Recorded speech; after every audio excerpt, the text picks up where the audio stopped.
গভীর রাতে সমুদ্রের ধারে একজন মহিলাকে অদ্ভুতভাবে হাঁটতে দেখা যায়। বেশ কিছুক্ষণ ধরে কাদামাটিতে হাঁটার পর সে এমন একটি জায়গায় পৌঁছায় যেখানে চতুর্দিক থেকে ভেসে আসছিল অদ্ভুত সব কণ্ঠ। এরপর মেয়েটি সেখানে থাকা বেদির উপরে শুয়ে পড়ে। সেখানে নানা ধরনের পুজোর উপকরণ সাজানো ছিল, আর এটি মোটেও কোনো স্বাভাবিক জায়গা ছিল না, কারণ সেখানে একটি ছাগলের কাটা মাথাও রাখা ছিল। এরই মধ্যে এক ভয়ঙ্কর হাতের ছায়া মেয়েটির পা বেয়ে ধীরে ধীরে তার পেটের কাছে চলে আসে। হঠাৎ করে মেয়েটি অদ্ভুত আচরণ করতে থাকে, আর সেই হাত মেয়েটির পেট চিরে ফেলে।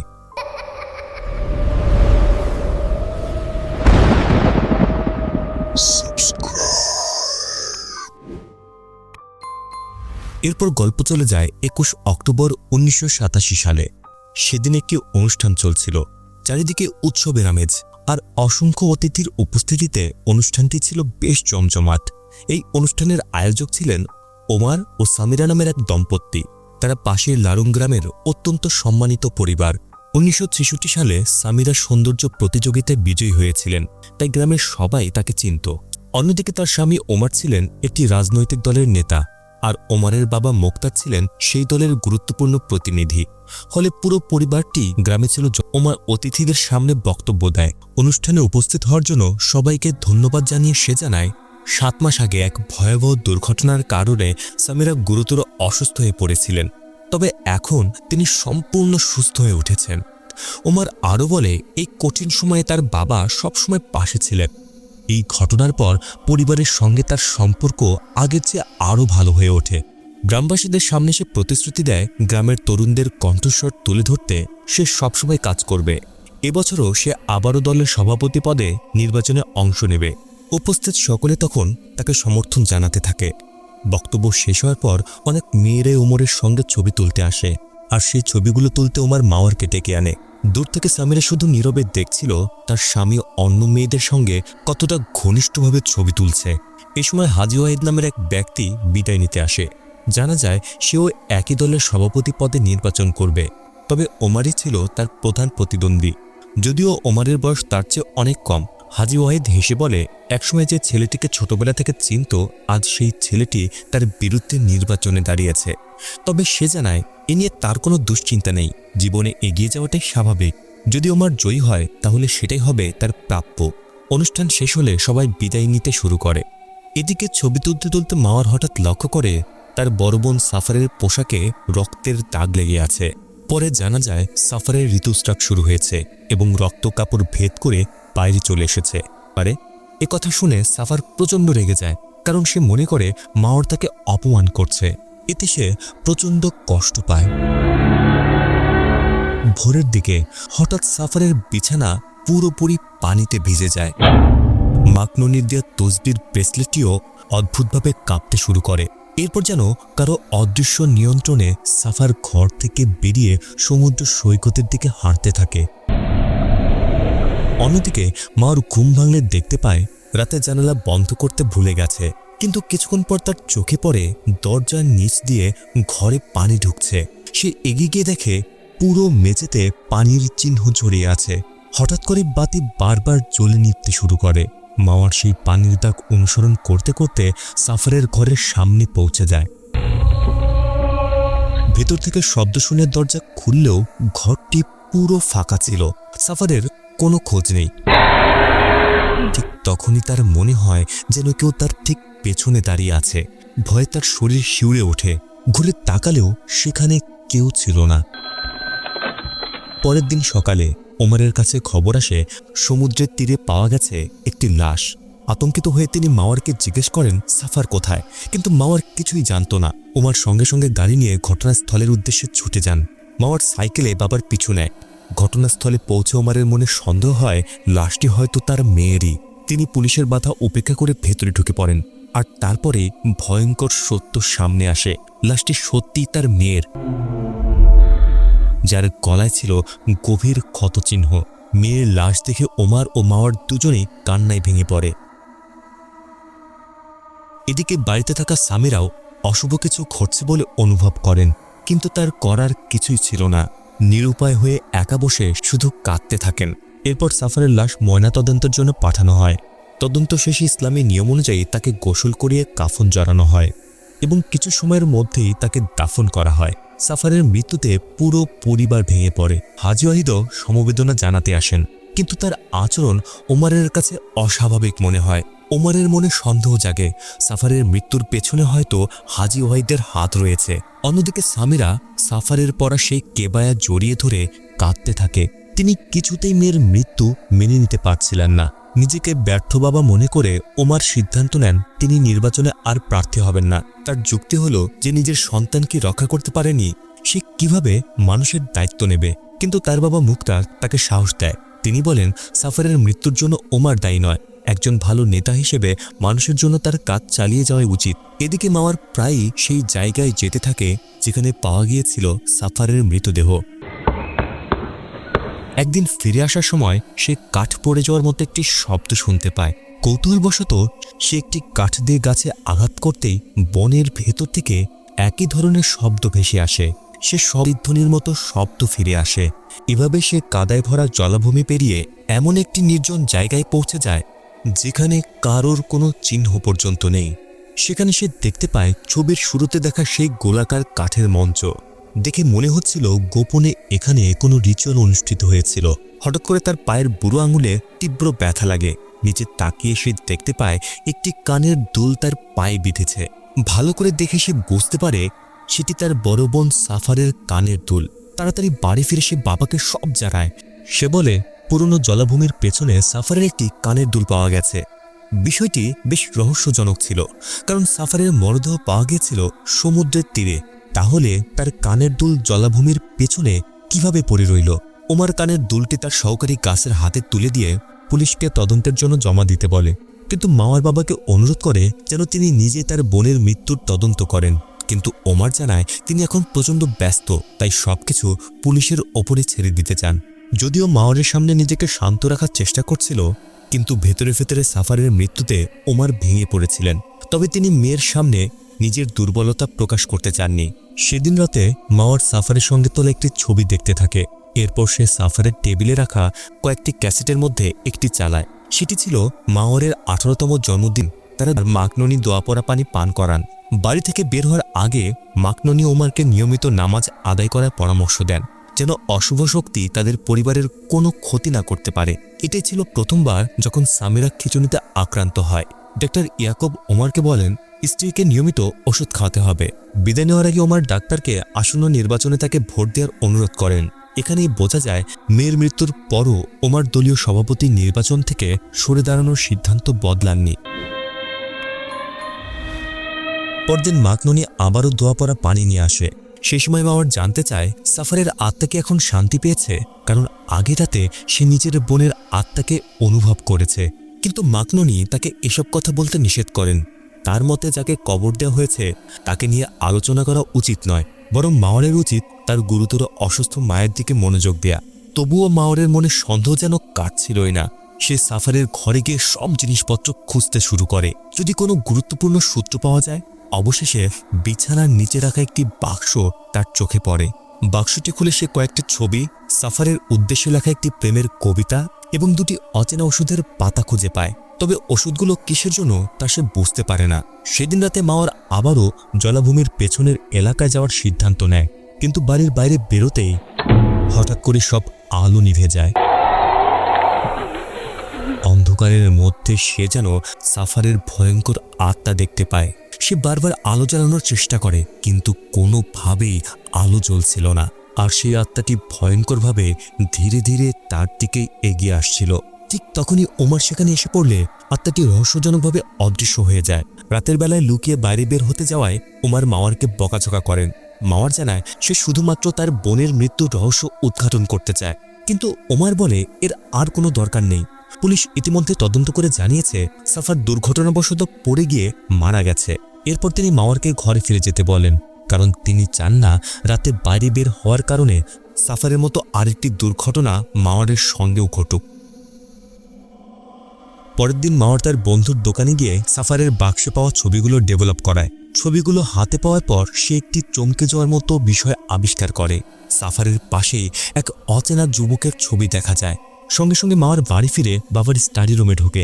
সে সময় আমার বাড়িতে ছিল না। মাওয়ার টেবিলের ড্রয়ার খোলার জন্য চেষ্টা করে, কারণ তার ধারণা সেখানেই সাফারের ময়নাতদন্তের রিপোর্ট রাখা আছে। প্রথমে ছুরি দিয়ে ড্রয়ার খোলার চেষ্টা করলেও পরে কাকতালীয়ভাবে চাবিটি পেয়ে যায়। মাওয়ার ড্রয়ার খুলে তার বাবাকে অন্য রিপোর্টটি পড়ে সে ভয়াবহ তথ্য জানতে পারে। মৃত্যুর আগে সাফার গর্ভবতী ছিল।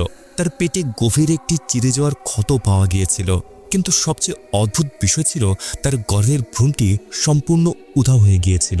সেদিন রাতেই মাওয়ার তার বাবার মুখোমুখি হয়ে ক্ষোভ প্রকাশ করে। সে জানতে পারে ওমর ইচ্ছে করে এতদিন সাফারের গর্ভধারণের বিষয়টি সবার কাছ থেকে গোপন রেখেছিল। এর পাশাপাশি সে আরও জানতে পারে সাফারের সন্তানের বাবা ছিল ওমরের ব্যক্তিগত সহকারী গাস। সাফারের ছবিতে যে যুবককে দেখা গিয়েছিল সেই ছিল গাস। মাওয়ার ধারণা করে দায়িত্ব এড়ানোর জন্য গাসই সাফারকে হত্যা করেছে। এ কথা শোনা মাত্রই ওমর ভীষণ রেগে যান।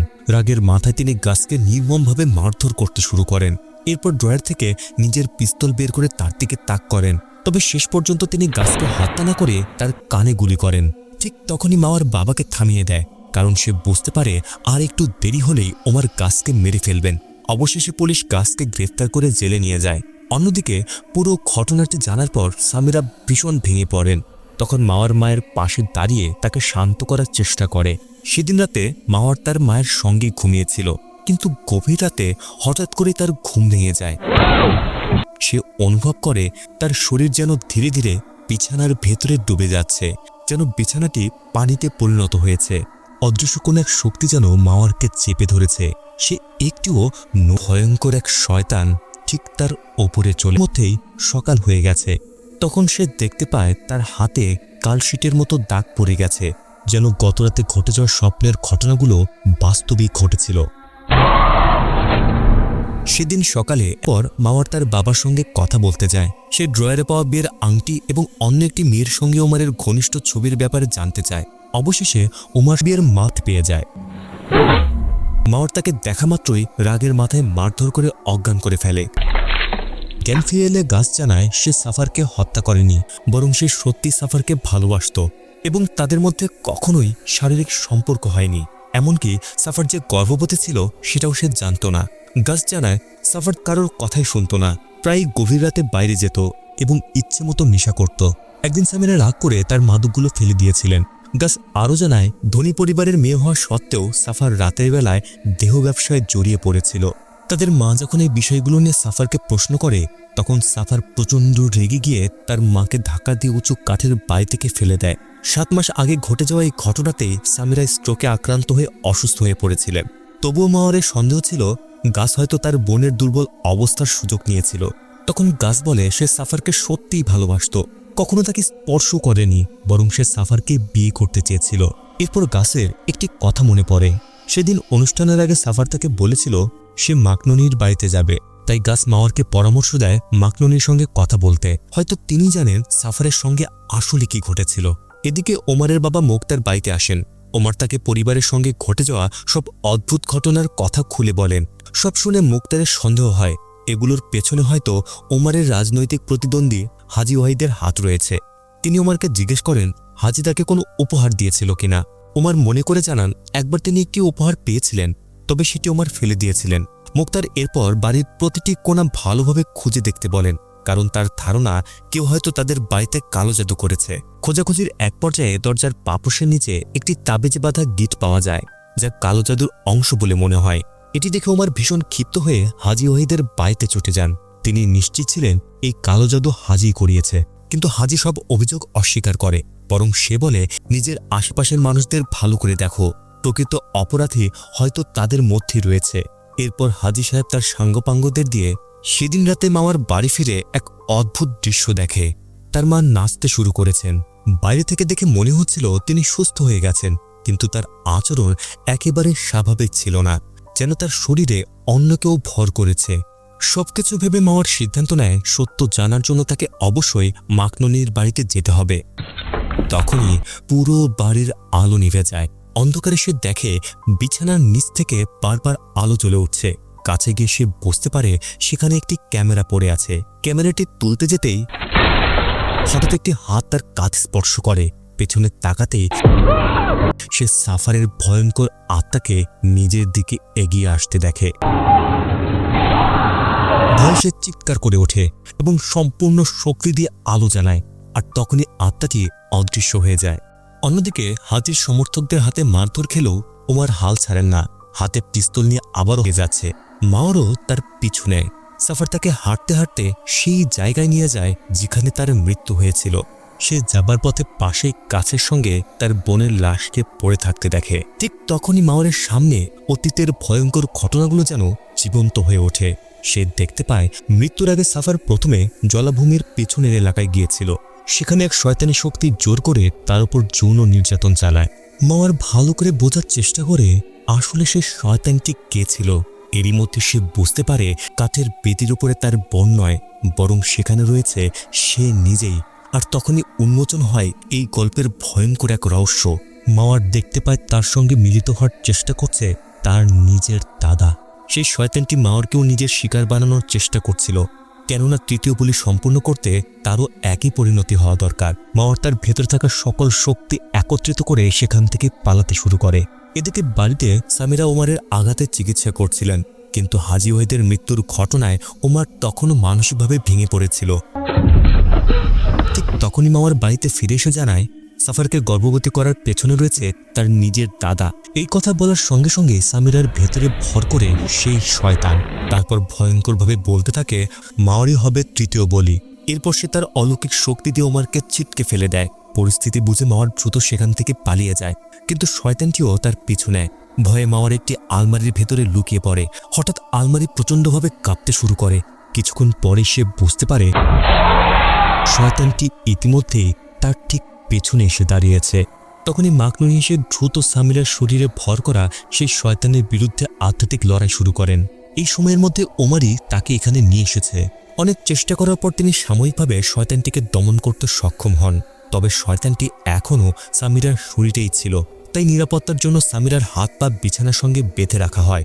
কিছুক্ষণ পর সামিরা স্বাভাবিক কণ্ঠে জিজ্ঞেস করে কি হয়েছে। এই সময় মাকনুনি সবাইকে সতর্ক করে বলেন তার কথায় যেন কেউ বিভ্রান্ত না হয়। এরপর তিনি দোয়া পড়া পবিত্র গুড়া সামিরার গায়ে ছিটিয়ে দেয়। সঙ্গে সঙ্গে তার শরীরে থাকা শয়তান যন্ত্রণায় চিৎকার করে ওঠে। ঠিক তখনই ঘরের রেডিও নিজে থেকেই চালু হয়ে যায়। সেখান থেকেই ধীরে ধীরে অতীতে লুকিয়ে থাকা সকল সত্য প্রকাশ পেতে শুরু করে। অনেক বছর আগে সামিরা ছিলেন একজন নৃত্যশিল্পী, যিনি মঞ্চে নাচ করে জীবিকা নির্বাহ করতেন। তিনি অনেক আগে থেকেই ওমরকে ভালোবাসতেন, কিন্তু ওমর বিয়ে করেছিলেন আইনি নামের এক মেয়েকে। ঈর্ষায় অন্ধ হয়ে সামিরা একটি ভয়ঙ্কর পরিকল্পনা করে। সে গোপনে ওমরের বাবা মোক্তারের সঙ্গে সম্পর্ক গড়ে তোলে। বিনিময়ে সামিরা যে শয়তানের উপাসনা করে, মোক্তারকেও সেই শয়তানের পূজা করতে রাজি হতে হয়। এরপর তারা দুজন পূর্ব উপকূলে চলে যায়। মোক্তার চেয়েছিল এমন সম্পদ ও ক্ষমতা যা তার বংশধরদেরও বহু প্রজন্ম পর্যন্ত টিকিয়ে রাখবে। অন্যদিকে সামিরার একটা ইচ্ছা ছিল আইনির মৃত্যু হোক, আর সে যেন ওমরকে বিয়ে করতে পারে। শয়তান তাদের ইচ্ছা পূরণ করতে রাজি হয়, তবে বিনিময়ে সামিরাকে সবসময় একটি বিশেষ চুলের কাঁটা নিজের হাতে রাখতে হবে, যেটি ছিল তাদের চুক্তির প্রতীক। এরপর সেই চুলের কাঁটা দিয়েই সামিরা ও ওমরের শরীর ফুটিয়ে তাদের রক্ত বলির উপকরণের উপর ফেলা হয়। পরে সেই বলির সামগ্রী সমুদ্রে ভাসিয়ে দেওয়া হয়। এভাবেই শয়তানের সঙ্গে তাদের রক্তের চুক্তি সম্পূর্ণ হয়। এরপর সবকিছু তাদের ইচ্ছে মতোই ঘটতে শুরু করে। আইনির মৃত্যু হয়। ওমর পরে সামিরাকে বিয়ে করে। অন্যদিকে সামিরার রক্তের বংশ থেকে 3টি গর্ভস্থ ভ্রূণ বলি দিতে হবে, আর সেই পরিকল্পনা বাস্তবায়নের দায়িত্ব ছিল মোক্তারের ওপর। শুরুতে সামিরা নিজের সন্তানদের বলি দিতে রাজি হননি। তখন শয়তান ক্ষুব্ধ হয়ে তাকে ভয়াবহ অসুস্থ করে দেয়। শয়তানের কাছে নিজের সুস্থতা ভিক্ষা চায়, কারণ সে ভয় পেয়েছিল যদি সে চিরদিন অসুস্থ থাকে তাহলে ওমর অন্য কোনো মেয়েদের দিকে ঝুঁকে পড়বে।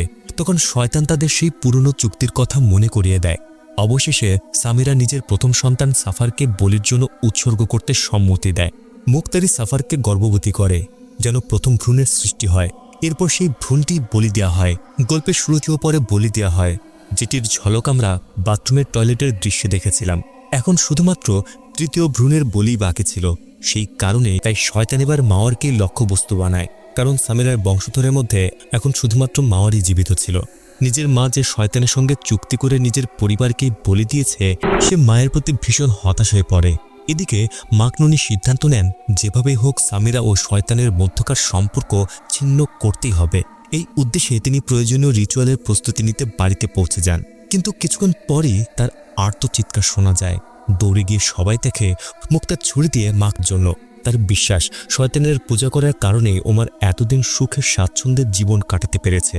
তার সুন্দর স্ত্রী, সন্তান এবং বিলাসবহুল জীবন সবই তিনি কিভাবে পারলেন নিজের নাতিকে বলি দিতে। ওমর শপথ করে বলে জীবনে কোনোদিনও সে তার বাবাকে ক্ষমা করবে না। এদিকে ধীরে ধীরে মাওয়ার শয়তানের প্রভাবে আসে, কিন্তু মুক্তার ব্রেসলেটটি ভেঙে ফেলতেই সে আবার শয়তানের প্রভাবে চলে যায়। এতদিনে মুক্তার নিজের পরিবারের প্রতিও সব মায়া ত্যাগ ঘৃণা ছাড়াই খেয়ে ফেলে। এদিকে ওমরের জ্ঞান ফিরে আসে। তার মনে পড়ে মাওয়ারে বলেছিল জলাভূমির পেছনে অদ্ভুত কিছু ঘটেছে। তাই হাতে পিস্তল নিয়ে সে দ্রুত সেখানে পৌঁছে যায়। সেখানে গিয়ে সে দেখে মুক্তার মাওয়ারের ওপর জোর করার চেষ্টা করছে। এক মুহূর্ত দেরি না করে ওমর গুলি চালায়। সে সঙ্গে সঙ্গে মুক্তারকে ঝাঁপিয়ে ধরে, ফলে ওমর আক্রমণ থেকে বেঁচে যায়। এরপর ক্ষুব্ধ ওমর মুক্তারকে জোরে ধাক্কা দেয়। মুক্তার ছিটকে পড়ে একটি ধারালো গাছের ডালের উপর। ডালটি তার শরীর ভেদ করে যায় আর ঘটনাস্থলেই তার মৃত্যু হয়। এভাবে মুক্তার নিজের ছেলে ওমরের হাতে শেষ পর্যন্ত প্রাণ হারায়। ঠিক তখনই ভয়ঙ্কর রূপে আবির্ভূত হয় সমুদ্রের সেই শয়তান। কিছুক্ষণের মধ্যে সে আবার রূপ বদলে এক অপরূপ সুন্দরী মেয়ের রূপ ধারণ করে। এরপর সে সামিরাকে জিজ্ঞেস করে সে এখনও কি তার অনুগত দাসী হয়ে থাকতে চায়। সামিরা কোনো দ্বিধা না করে জানায় সে নিজের পরিবারের যে শয়তানকেই বেছে নেবে। সে অনুরোধ করে ওমর যেন আবার তাকে আগের মতোই ভালোবাসে এবং সে যেন আগের মতোই সুন্দরী হয়ে যায়। এতে সামিরা মাটিতে লুটিয়ে পড়ে। মাওয়ার কান্নায় ভেঙে পড়ে মাকে অনুরোধ করে যেন তিনি তওবা করে সঠিক পথে ফিরে আসেন। কিন্তু মৃত্যুর মুখোমুখি দাঁড়িয়েও সামিরা শয়তানকে ছাড়তে রাজি হয় না। তিনি বলেন জীবনে যখন তার কিছুই ছিল না তখন একমাত্র শয়তানই তাকে সবকিছু দিয়েছিল। কিন্তু 3টি ভ্রূণের বলি সম্পূর্ণ করতে না পারায় এবং মাওয়ারকে উৎসর্গ করতেও ব্যর্থ হওয়ায় শয়তান এবার সামিরাকেই শাস্তি দেওয়ার সিদ্ধান্ত নেয়। সুন্দরী রমণীর রূপ ছেড়ে সে আবার নিজের আসল ভয়ঙ্কর রূপে ফিরে আসে। তবুও সামিরা শেষ মুহূর্ত পর্যন্ত শয়তানের অনুগতই থেকে যায়। এরপর রহস্যময় সেই সমুদ্রের শয়তান তাকে টেনে সমুদ্রের গভীরে নিয়ে যায়। এরপরে তার সাথে কি হয়েছিল সেটা আজও কেউ জানে না। সব ঘটনা শেষ হওয়ার পর ওমরকে গ্রেফতার করা হয়, কারণ তার বিরুদ্ধে নিজের বাবা মুক্তারকে হত্যার অভিযোগ আনা হয়। যদিও বাস্তবে নিজেকে আত্মরক্ষা করতে গিয়ে তার বাবা মারা গিয়েছিল। এরপর মাওয়ার প্রায় জেলে গিয়ে ওমরের সঙ্গে দেখা করত।